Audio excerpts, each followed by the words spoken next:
This government meeting is brought to you by Eastworks and our local cable subscribers.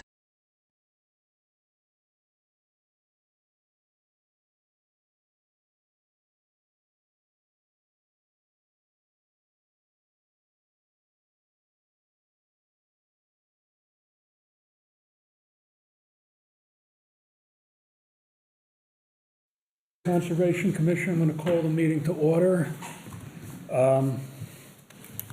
Let's see, 6 o'clock?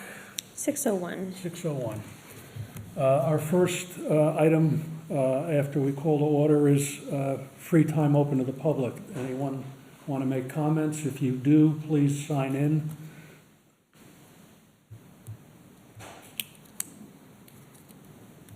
Okay. Seeing nobody coming forward, let's just move on to our public hearing. On the agenda, we have 3.1, continued public hearing for a notice of intent, application by Blue Wave DBA Manhan River LLC for a permit to install a new freestanding solar generating facility at 43 and 53 Pleasant Street. Anything new, George, on this? Yes, there is, Mr. Chairman. We have requested council's opinion on the abutter notification issue which has come up. The council for the town has ruled that the applicant only had to send abutter notifications to those abutters within 100 feet of lot 53.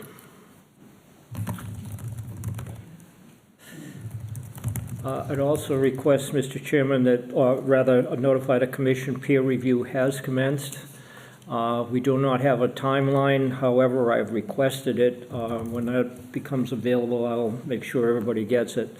As a result of the peer review still ongoing, I would request this hearing be continued to the next meeting. Okay. All right.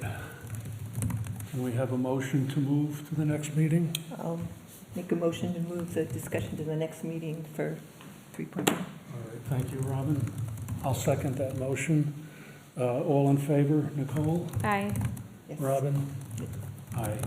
Okay. So we'll continue the Blue Wave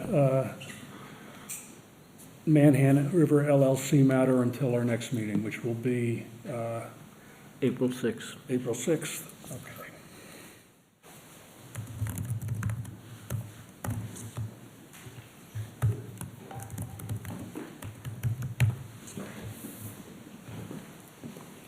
Okay, item 3.2 on our agenda, notice of intent for Lamika, 64 Cold Spring Road. Where would you like me to set up? Like stand at the podium over here?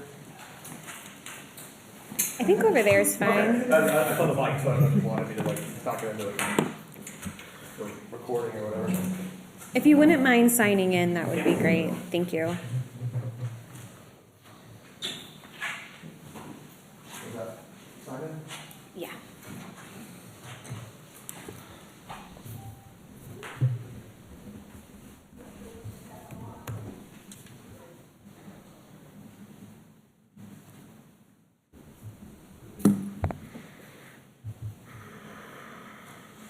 All right, thank you, everybody. So I'm Steve Burberry, I'm senior oil scientist. I run my own company right here when I'm here with you guys tonight. Alan Dakota is here, he's the developer, essentially for the project, the builder. Ed Chaplain, who's the surveyor that puts the plans together for this site. The site is located as Cold Spring Road. This is a 14-acre parcel. It goes a little bit off the plan over here. The only area we're talking about is this area right up in front here by the road. Let me turn so you can see it. So there's this area here, there's like a big hill of sand up in the front here. It kind of slopes down pretty steeply back in here. There's a BBW system in here, Red Maple Swamp. It's pretty flat, so it's a steep drop down, very obvious break in topography between the wetland and the upland. Here it's a little bit more gradual, but it kind of drops steeply down here to this wetland finger that kind of feeds out into the Red Maple Swamp back in here. There's a perennial stream way out of there, we didn't even flag it, it's more than 500 feet from anything that's happening in here, but the USGS. Can you, make it a little easier for me at least, there's a trail that runs through there. Where's that trail in relation to your map? There's a trail here that separates these two wetlands, and it comes out here, and I think there was another trail that kind of, I parked in here. Do you know, Ed, your survey, do you know if you saw what the trails were? It runs north from Cold Spring, yeah. Edward Chapman, 356 Front Street, Chipping, Mass. Surveyor for the project. There's the old layout of Cold Hill Spring Road came through here at one point, and the county commissioners discontinued it. So that's one trail. Yeah. There's also another wood trail that kind of meanders through, and I believe it's off-site. I didn't locate it because it had nothing to do with what we're doing Okay, here. so It's off-site, further to the south. It could be, but it was, again, I did the same thing, I talked to that area, and then Alan said, oh, it's over here, so I walked over and said, oh, okay. So we're looking at what you believe is it would be west of that, west? Yes, west of it. The old Cold Hill Road, Yeah. was to the west, it discontinued this. Yeah. So we have a finger wetland that goes down in here, and then drainage, eventually goes to the swamp, there's a perennial stream way down in here somewhere. Riverfront doesn't get anywhere near any of this. So those are the wetlands that's where the site is. This is all very sandy, pinkly type soils, pine trees, down to the red maple swamp vegetation. And this proposal is to put a single family home up in the front. So these are the existing grades. This plan that shows the proposed grade.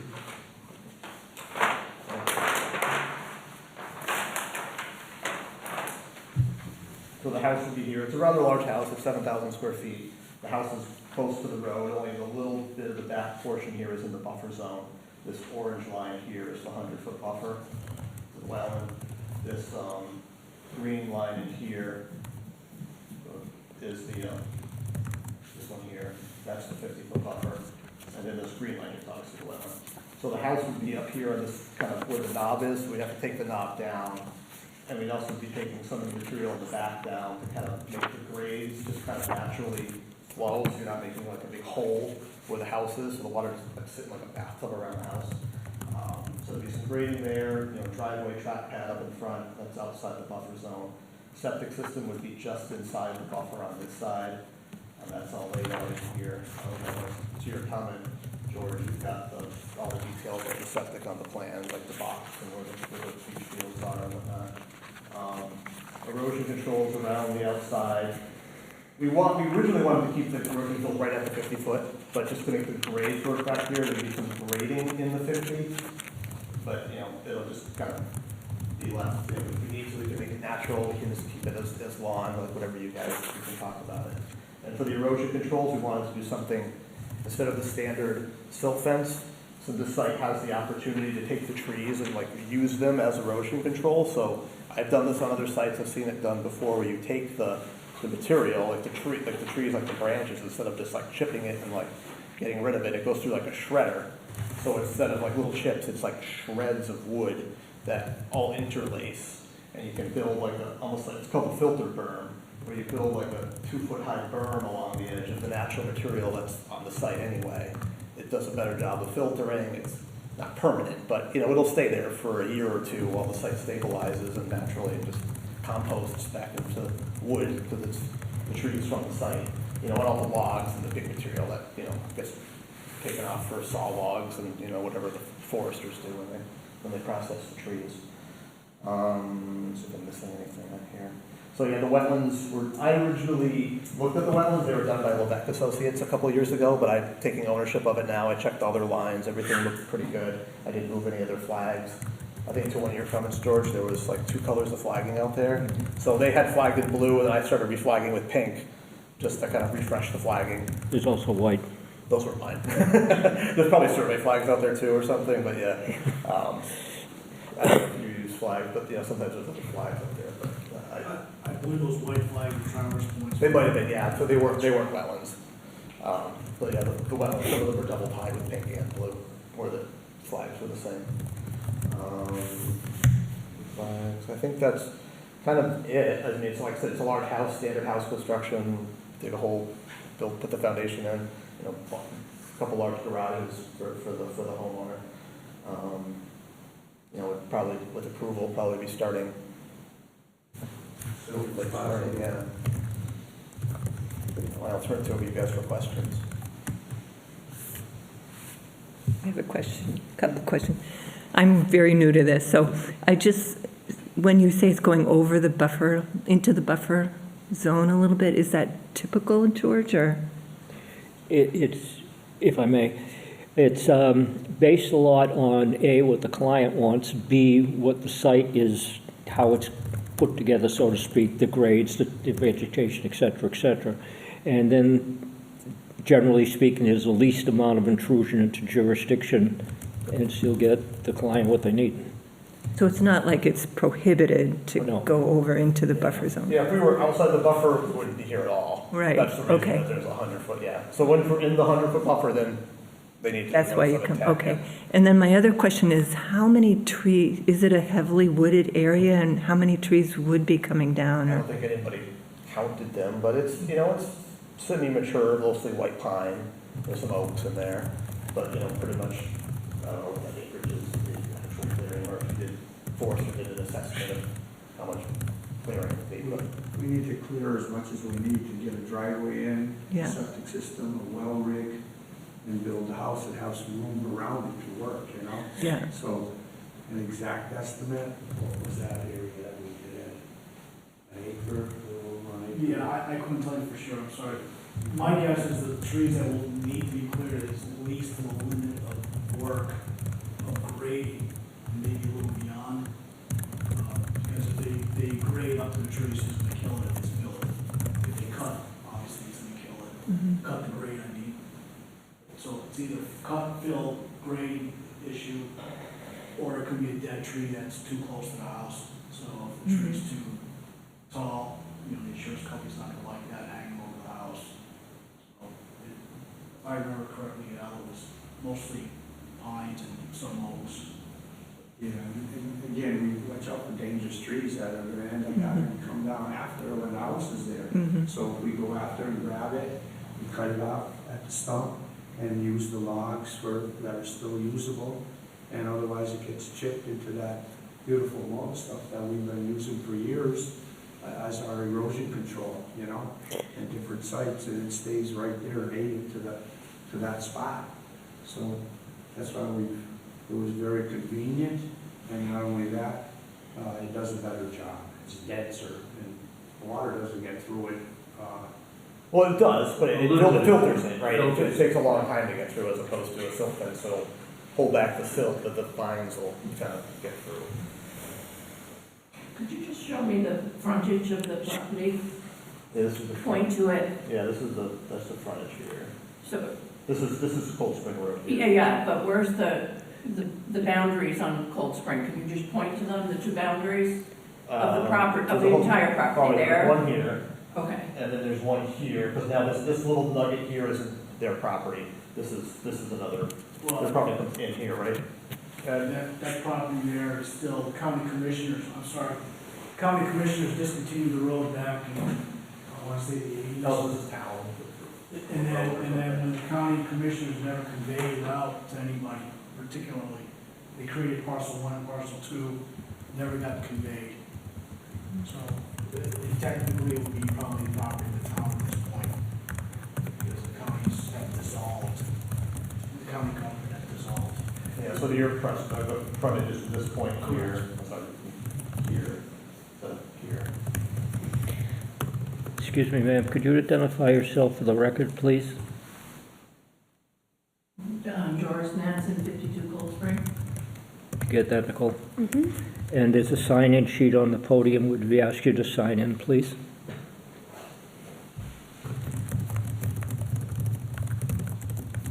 How far back from the road is the house? You know the number off the top of your head. This looks like about 76 feet. If I'm looking at the right- I couldn't tell looking at the little map. Yeah.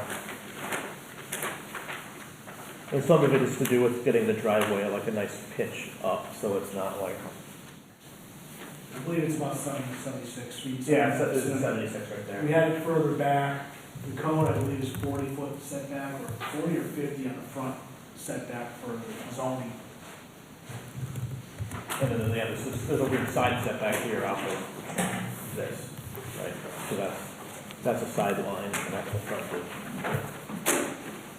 Plus, that's the property line to the city property line, then it's another 15 feet to the blacktop itself. It's We labeled really- 76.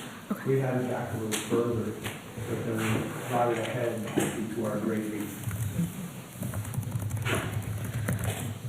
George, I'm curious if you had the chance to go out to the site and like what your opinions are, because I know, like, in understanding, right, that it's accommodating as much as the client wants while like limiting the impact on the buffer. I think also knowing how steep the site is, I just think about like future activities once the house is there, like as homeowners, like, and that potential impact on the wetlands. And I just wasn't sure if there was any other kind of thoughts around that. I think it would be minimal, like no disturb markers or something like that too, so like any owner knew, like, oh, this is as far as I'm allowed to go, and Yeah. some of the conditions that you highlighted or not, but.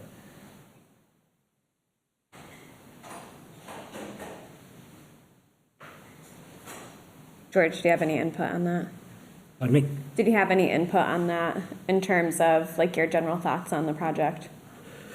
Well, when I reviewed the project, as was indicated, I raised a number of concerns, which I transmitted to the applicant's professionals, and we went over and over and over again until we got them all resolved, in essence. The only thing that I still have an issue with, but it's beyond kind of this application, is when it came in and we did the field inspections, it was still frozen ground and snow cover. So we couldn't accurately determine, you know, in other words, I couldn't go out and take soil samples or what have you to determine the accuracy of the wetlands. So I'm relying on the expertise of the applicant here, and we do have the amendment in to the town select board. But all I can say is the exact number of trees, to go to Robin's question, that will be removed, no, we don't have those. But one of the things we could ask the developer, in quotes, to do is be, during the pre-construction meeting that we'll have on site, to flag those trees that they anticipate coming down. And we'll get a determination of, you know, of the number that we're losing. I'd also like to address the issue of the composted material being used as erosion control. I have seen that in operation. It does work. The nice thing about it is it's minimal maintenance and it biodegrades. Far better than silt fencing. No, that's why I like it too, when you can do it. Sometimes you can't use it, you don't have the site conditions that you can do it, you don't have the trees, but, you know, when you can, I like to suggest it at least. And George, just noting like that, did you denote too to the applicant that you want some sort of like signage that's denoting the wetland boundaries, like for the future? What I could see, I went out there once, it was completely snow covered with a myriad of colored flagging on site, and I just said, to heck with it, I can't do anything with this. The second time I went out, there was more ground available. From where I could see the flags that they did use, it appeared to be an accurate designation. Can I say that it was 100% accurate? No, because I couldn't see it. But I have learned to trust a professional wetland scientist to do an accurate determination. Well, I think my concern more so is once this house is up and built and this lot is being used, like that future issues aren't happening within the wetland buffer. So like whatever steps can be taken now to like deter that is great. So I think that's more where I'm getting at over like the true delineation of like what can be put in place. So Well, that the landowner's aware. let me also indicate that, again, since the bylaw has not changed yet, one of the things the commission must do is establish a conservation zone. And that's in my requested stipulations. Hopefully, that zone being demarcated is going to notify the current owner and any subsequent owners where exactly they are in relationship to the wetlands line. So a conservation zone is like a map notation of like this area, Yeah. this was permitted, this is not. Yeah. You know? Yes, and you'll have to have some, it's in the regulation permit demarcations out there that says this is the conservation zone, you can't build further than that. Yeah. So it's like a registry exhibit that goes in with Yep. the deed, yeah. And to your point on the wetland line, I am a professional wetland scientist. When I looked up the original line, like I didn't find the original line, I did review it. I found it to be accurate. I did look at it outside of snow conditions, so I looked at this, you know, before Christmas, before we had all the blizzards. So I'm very confident in the wetland line. You know, if it was suspect, I would have moved the flags if I thought, you know, those flags were inaccurate. Just so you know, the commission, if I may, is coming from is, they requested the local bylaw be amended so that no notice of intent or INRADs could be granted when there's snow cover or frozen ground. Yeah, sometimes do that, and it's not Yeah. uncommon, yeah.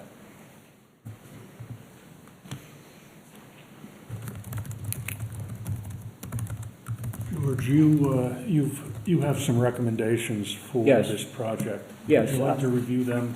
As it's stated in my agent's report, I won't go through all of them, but given the current state of the statute and the bylaw, I would recommend the commission issue the OOC. I listed about 16, 18 stipulations, 2 of which that I should call out are one, the conservation zone, and the second one is the erosion control has to either be straw wattles or the mulch that they intend to use. Originally, I was saying this because originally it came in calling for silt fencing. But the applicant has agreed to whatever the Conservation Commission, you know, thinks is appropriate, fine. I've talked with the applicant, and they're very desirous to use the wood mulch, and I've talked to some of my peers, and it's becoming more common, and it does work.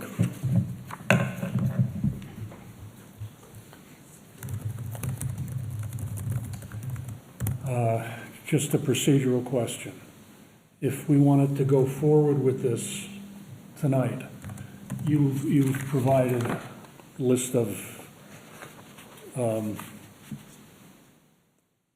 these are OOC conditions that you would expect the contractor and the developer to Yes. follow Yes. throughout the project. Yes. Okay. Have you had a chance to look at them?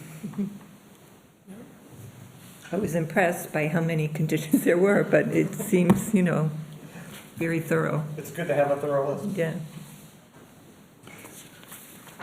George, have you didn't list them on the agenda, but in your report, they're listed, is that the same as what you've put in this I document? listed them by number. Yeah. Yes. And I sent the applicants a copy of the conditions, so that when they saw all these numbers, they'd know what I was talking Yeah, about. it's good, you had like, it's almost like a menu, it's like you just pick the different numbers, Yeah. you have them all pre-written out, yeah, Yeah. which ones apply. So procedurally, I'd recommend to the commission, should they decide to issue the OOC, they have to A, close the hearing, and B, my recommendation would be to issue the order of conditions with the stipulations as recommended by the agent in the agent's report, which is why also tangentially, I like the agent's report to be part of the minutes.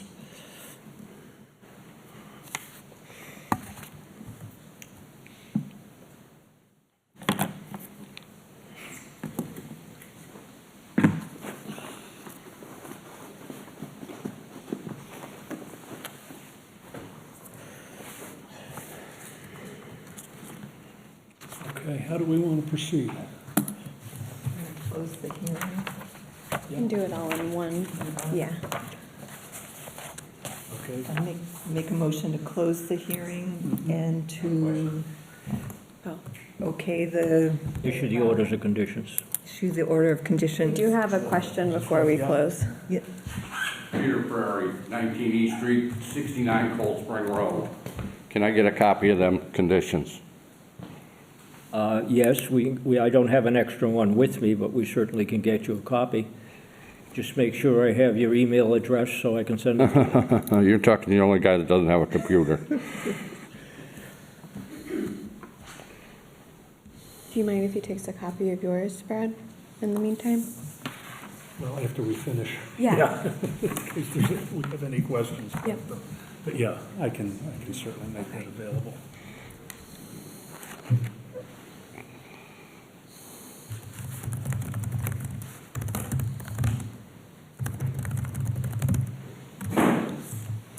Okay, any other comments, questions before we close the hearing? Okay, we have a motion. I'll second the motion, but there was more to the motion. I guess we kind of interrupted. You were going to close the hearing and then, And then we make a motion to forward the OOC with the conditions put forth by the agent. do we need to state them in the motion, George? Pardon me? Do we need to state the conditions in the motion? All you have to do is, in my opinion, is and approve the OOC with the conditions as outlined in the agent's report. Okay. And those conditions are outlined in 3.2 of the agent's report? Yes. I'll second it. Okay. All in favor? Yes. Nicole? Aye. Aye.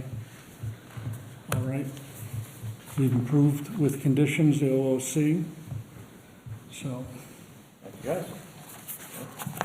Yeah, thank you. Alex, if you wouldn't mind signing in, that'd be great. Thank you. I appreciate it. I'm trying to get his attention.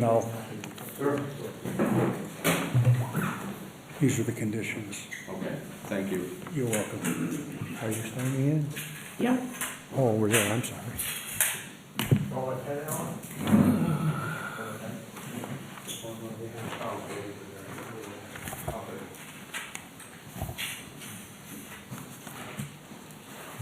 Okay, I'll give it back to you.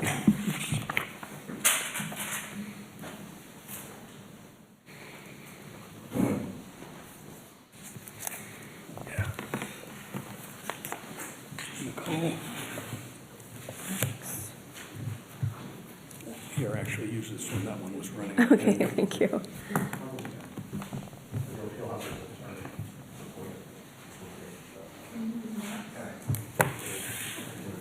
Is this yours, Ron? Yeah.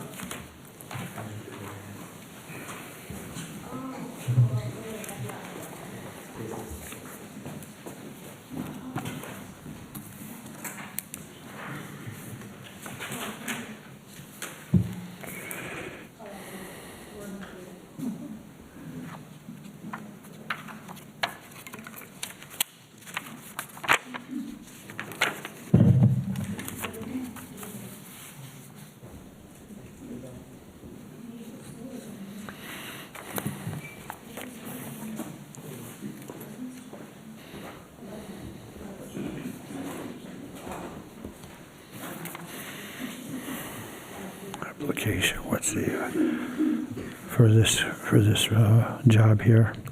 64 Cold Spring.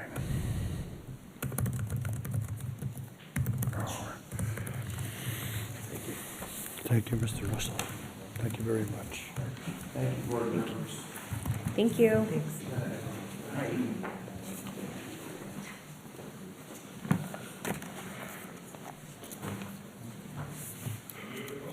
Okay, we're ready to move on. George, ready to move on? Absolutely. Okay. Let's go to 3.3 on the agenda, another public hearing, request for determination of, George, what is that, a request for determination of RDA? Yeah, the client's The applicant's last name is West. Yeah. Okay. Yes. Good evening. My name's Mark Reed from Heritage Land Surveying and Engineering. Okay, can I have you, Glenn West is here. can we have you sign in? I did. You did, okay. Glenn did too. Great, okay.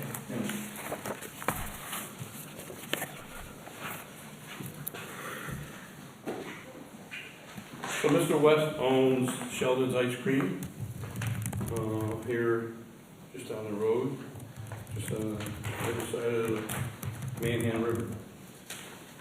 And he has, and that we put in here, sorry, I didn't.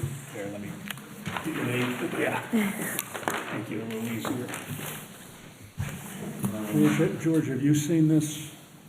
Pardon me? Have you seen this? Yes. So College Highway being here, Manhan River flowing towards, and then the old railroad. The grade there. Grade, yep, grade there. So, you know, as you know, you come in to his parking lot here.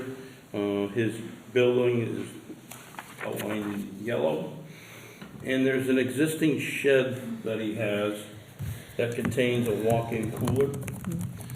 So that shed and cooler does not function well because it's a standalone building. So what he'd like to do is remove the shed and put that orange addition to the building, and there's a little blow up here. Being here, so this is the entrance when you go into the building.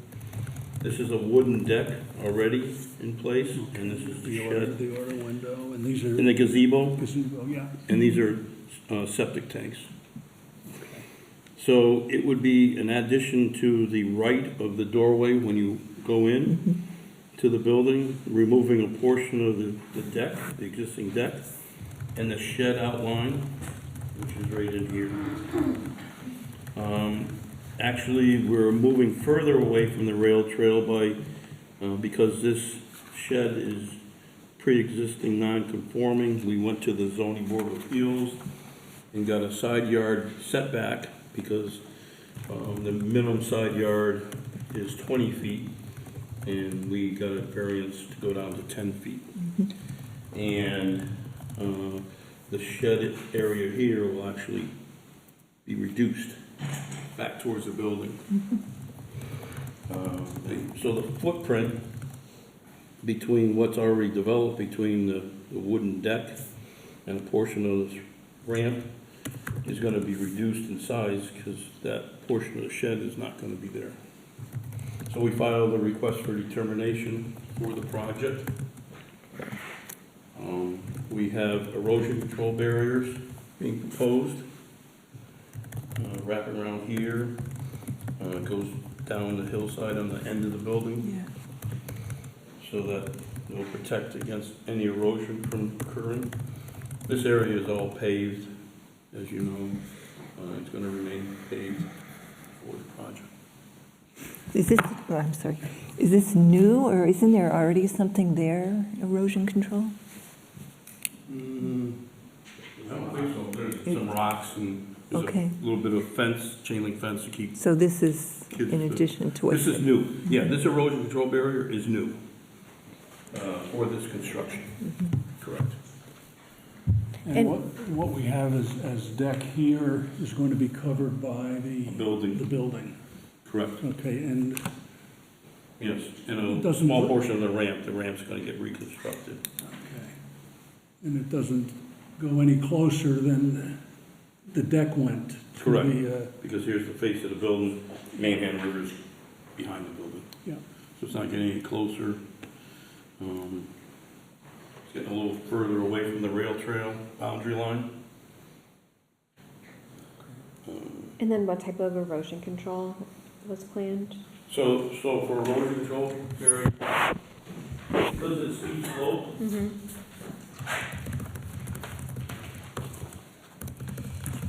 details, we're proposing both silt fence with wattles or fiber log. So we have sheet 2, part of the set of plans. with the details. So it is very steep. So in, you know, these cases where you have real steep, almost one-to-one slope, we put up silt fence and back it with the wattles or fiber logs on the uphill side. Because if we just put the fiber logs, the soils will just wash them down into the brook or to the river. So it's not enough to stop them. George, do you have any comments on the erosion? Just what's in my agent's report.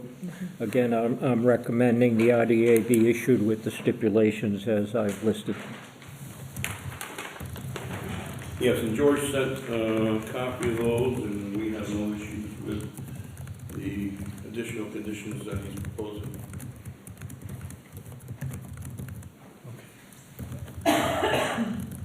Questions? Further questions? I'm no expert, but if George is comfortable with it, it sounds okay to me. But I just feel like erosion is really important, that it be Oh, yes, done it well. is. Whenever you're near any stream, river, wetland, it is important. Yeah.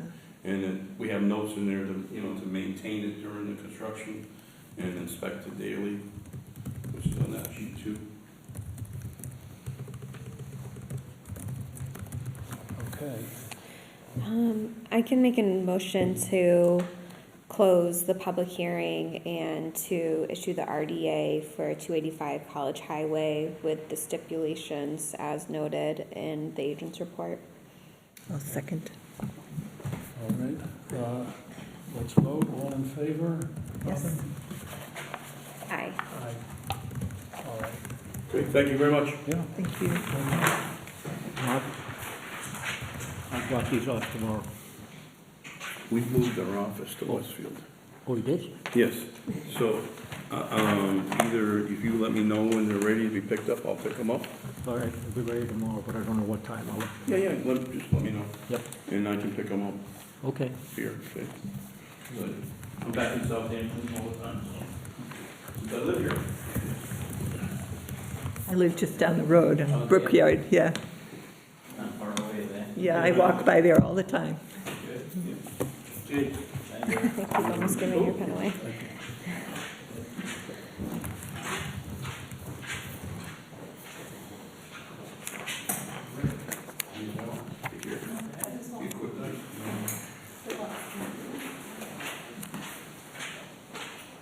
See you, Mark.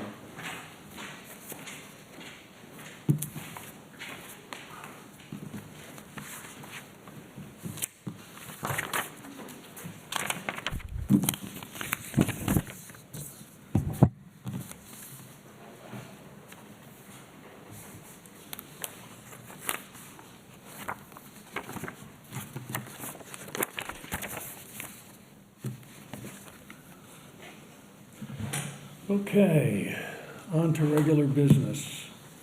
George, you had listed a certificate of completion request. Yes, this is for 46 Cottage Ave. I have met with the property owner and done an inspection. We've received the professional certification report from Levesque Associates, and all is ready to go, have the OOC released. Okay, and you need our approval to do that. Yes, we do. Okay. Do you have a motion? I'll make a motion to approve the certificate of completion for Musette project. Yeah, 46 Cottage Avenue. I'll second. Let's vote. Nicole? Aye. Robin? Yes. Aye. Okay. We've approved.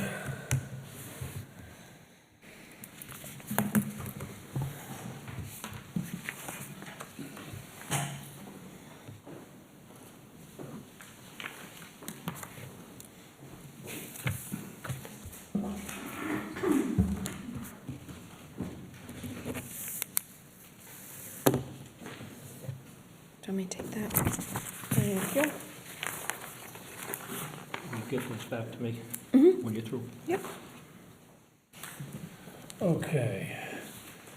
We have next the treasurer's report, but George, why don't we go to the Trailblazers report while they're here? Yes? No, trail, no. No Trailblazers report tonight? Yeah, the treasurer's report was previously sent to you. It contains the transactions that have happened since the last meeting. Hopefully I'll be able to get you one of these in every packet that goes out for the meetings. There's nothing outstanding to report, except you'll notice there's a very large increase in the Wetlands Protection Fund because of the peer review check that we received. But basically, I'll answer any questions the members may have. I think it's fairly self-explanatory, but I'll do my best. Well, I don't want to be dumb here, but when I check the numbers, it looked to me like I should be subtracting in column E, subtracting those from the initial. It doesn't add up to they don't all seem to add up. I will double check that. Thank you for checking.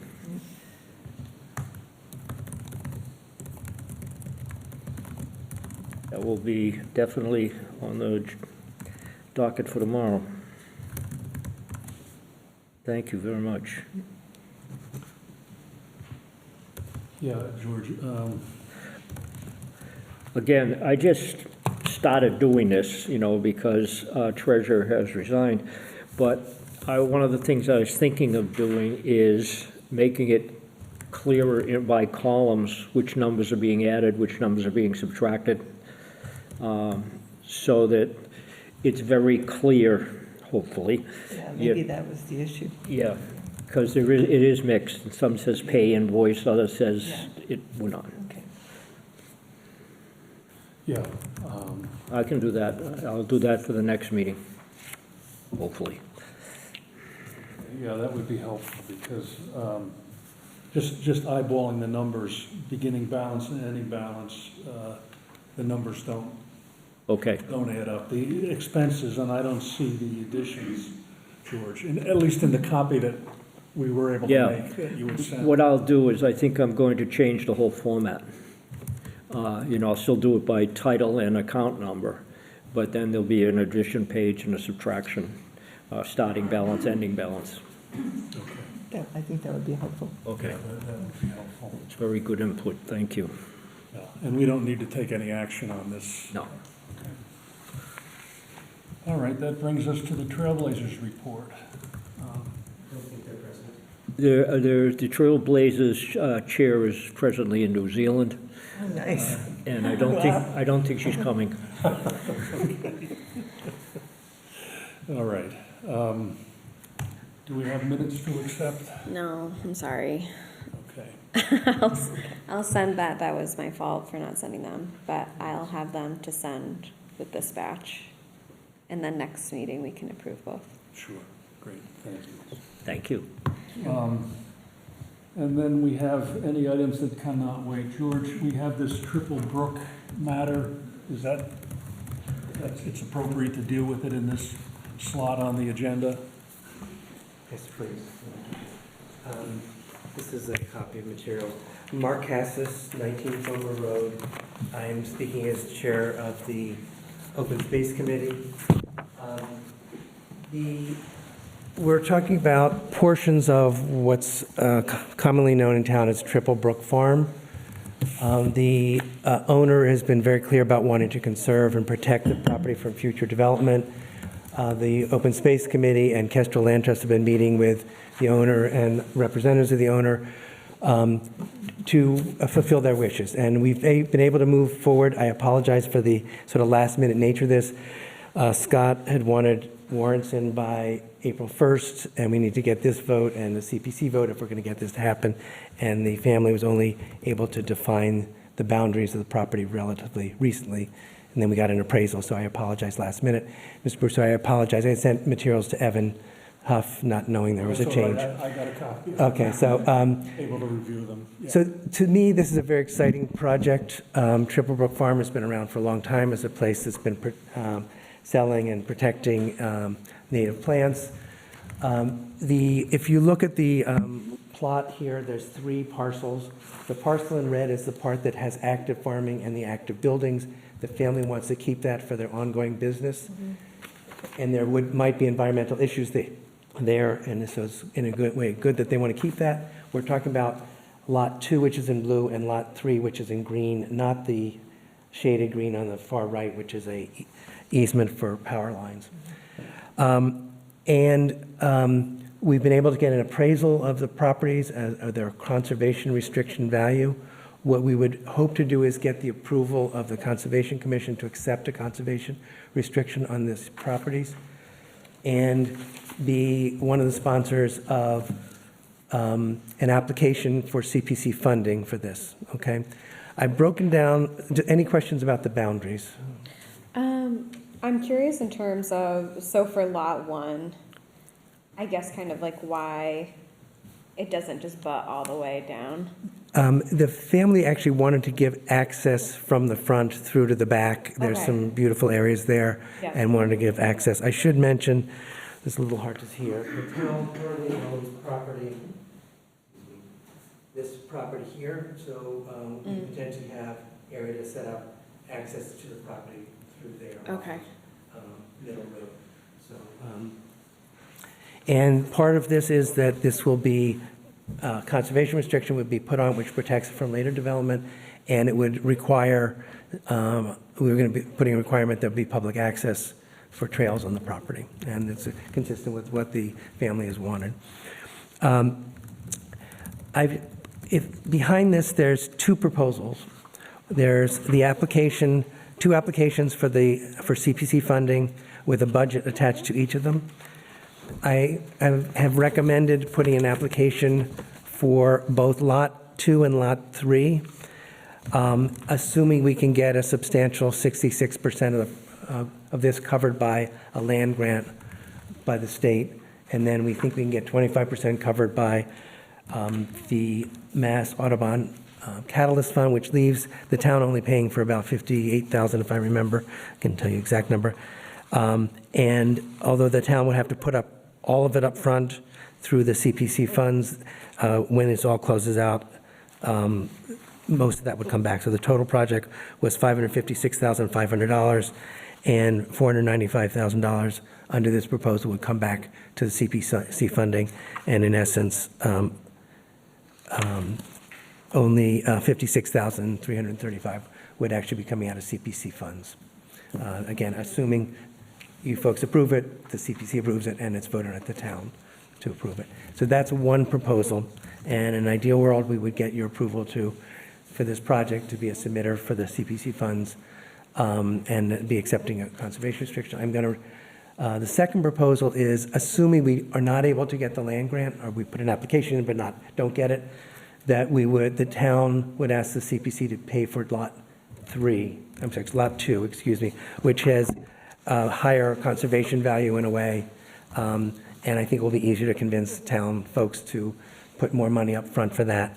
And again, our ideal is not to have that happen and get the land grant, but we don't have control over that. So under that scenario, again, Lot 3 would be left out, Lot 2 would be, I apologize, the total amount of the funding, sorry, this came out strange.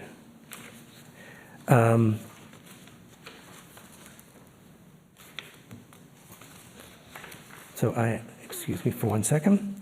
So that would be $428,500 would be for CPC funding request, with the hope that 25% of $107,000 would come back through the Mass Audubon Catalyst Fund. I was going to recommend one change to this, which is that we add an additional $3,000 to basically have the grant pay for Kestrel Land Trust to do the baseline document, which is work that has to be done and may not be within your time or expertise, or the town, so to speak. So would probably add 3,000 to the budget. Is that included in these proposals? That's something that came up after rereading what I put together and saying that it's probably better to actually ask for funding for an outside expert to complete that task. So that would be an additional 3,000 on top of the numbers that are there. So, and again, I think this would be great for the town. We're hoping to actually look at other land around that area. It's next to Bashistas. If people don't know that area, it's goes up to the top of White Loaf Mountain, and I think it would be an asset for the town to. And if we get the land grant, it's actually a very inexpensive project. So then in terms of like Kestrel's support, because the commission, we would hold the restriction. So right now, it's written that the town of Southampton Conservation Commission would hold the restriction. Yeah.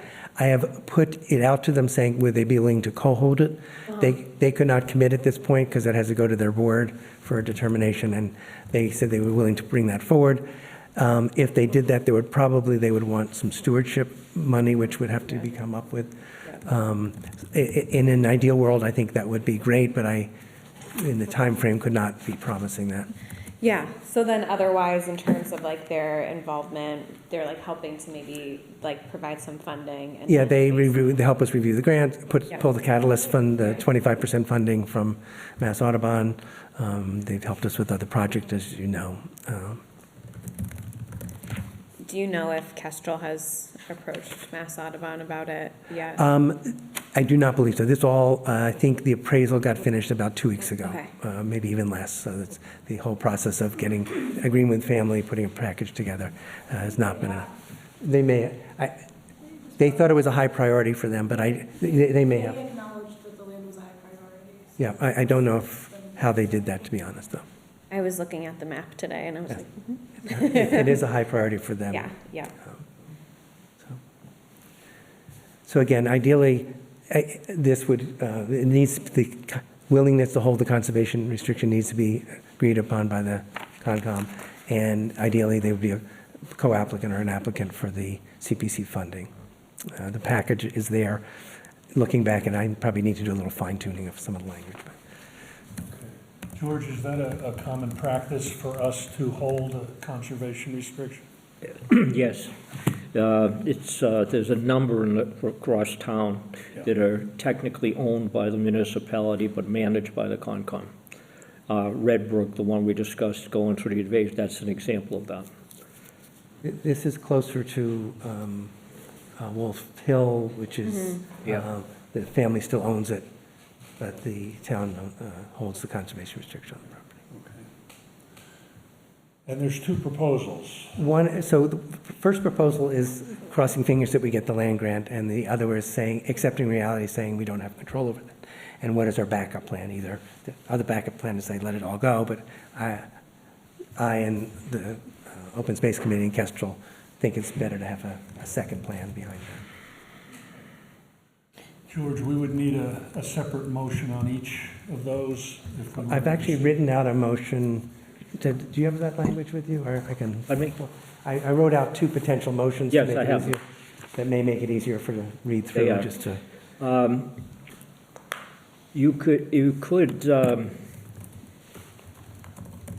It's probably a little cleaner to make a motion to, the first motion is outlined in Mark's memo, and then make a second motion as listed, as should the first motion not be, the money and what come through, we'd recommend the CR as indicated here. I think two motions would be better. Originally, I sent over two motions. One's the first one, one's the second one. Yeah, If first people one want me and to then- read that, I can. And the second one, the first one doesn't get funded. I have those motions in front of me, Okay. so I'm happy to read those. Yeah, if you want to modify them, it's just to make your job easier. No, it's great. It's always nice to have something straightforward. I was just curious, before I jump into that, because I think it's great and definitely seems like a high priority site. I was curious in terms of, so for the land grant, what would that timeline look like in terms of It has to be applying? submitted by July 9th. Okay. They historically have been notifying us by September, end of September. And the reality is it takes longer than the family's going to want or the town may want, but then you have to go through submitting a conservation restriction, getting approved by the state. We're in the middle of that for other properties, the property that went through last year on Fulmer Road. So that all has to happen by, if this happens and we get a land grant in, it probably all has to be finalized by June of 2027, if I have that right. Yep, That's right. that makes sense. Great, thank you for confirming that.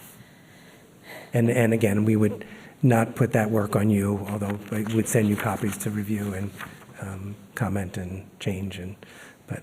Oh, yeah, so in terms of the drafting, is that with the Open Space Committee with like support from Kestrel? I ended up putting the land grant together last year with the help of Kestrel. Yeah, I guess for like the CR itself. The CR, what I did with the last round is it comes, 99% of it is standard language required by the state, and there's about 2 pages of what can happen on the property and what can't.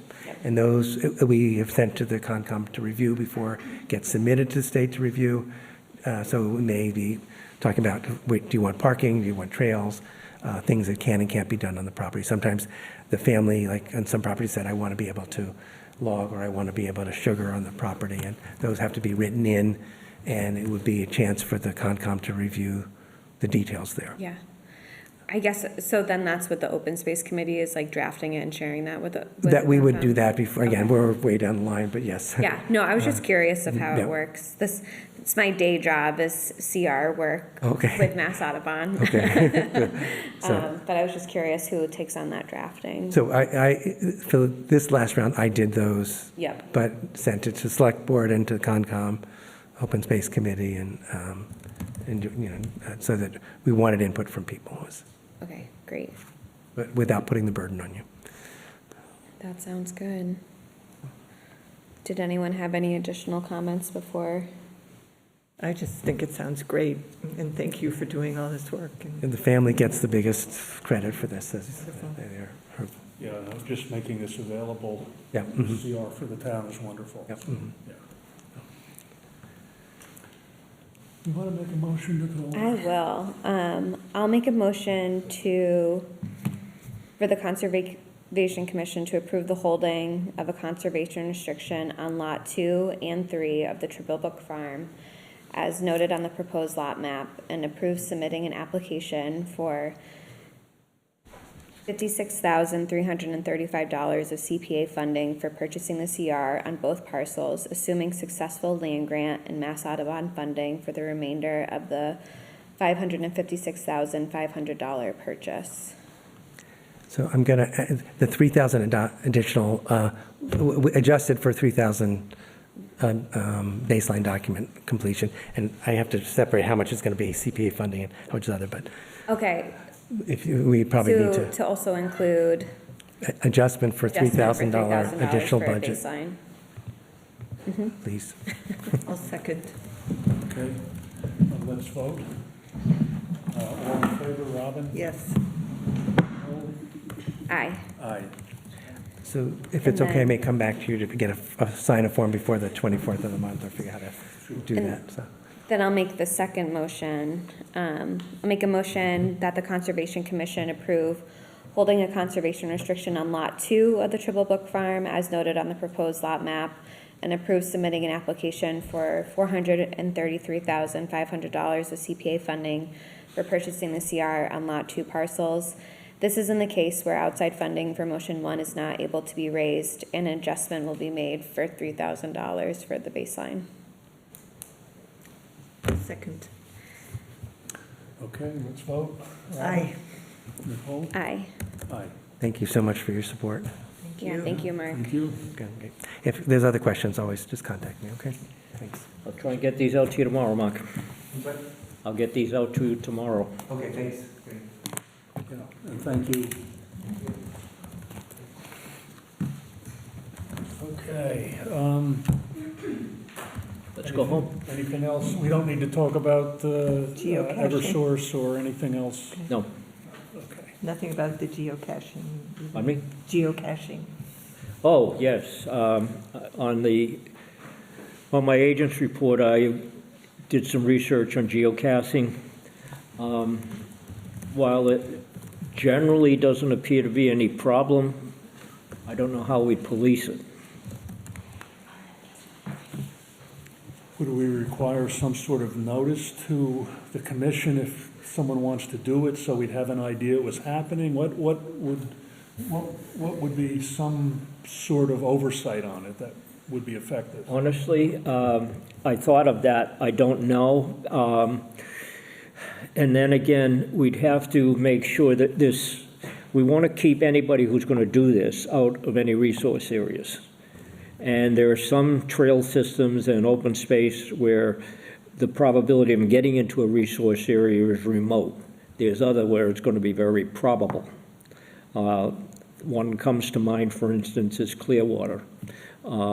It's much more open. The resource areas are there. Nobody's going to know there's buffer zones or any of that stuff.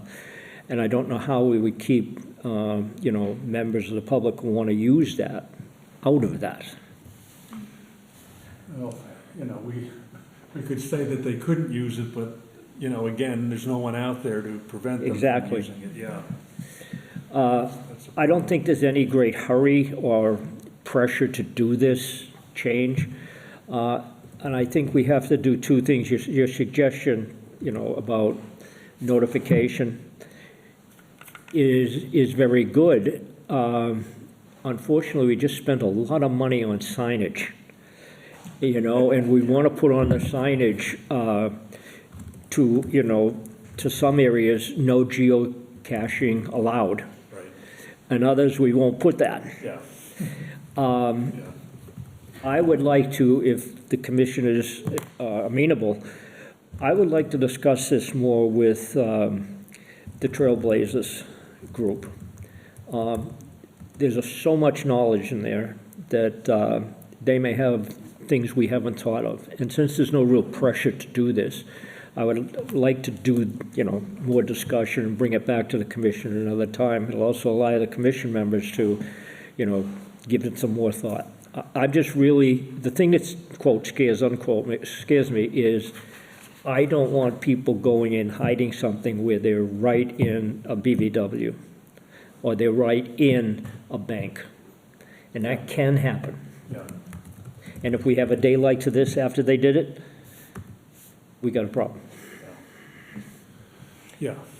I did find, just Googling, quick tips for responsible geocaching. There's stuff out there for Yes, there is. geocachers that could even be posted on the town Yeah, we'd have to website. put that up, yes. And just have it there. And then Massachusetts has some regulations that I found. Yep.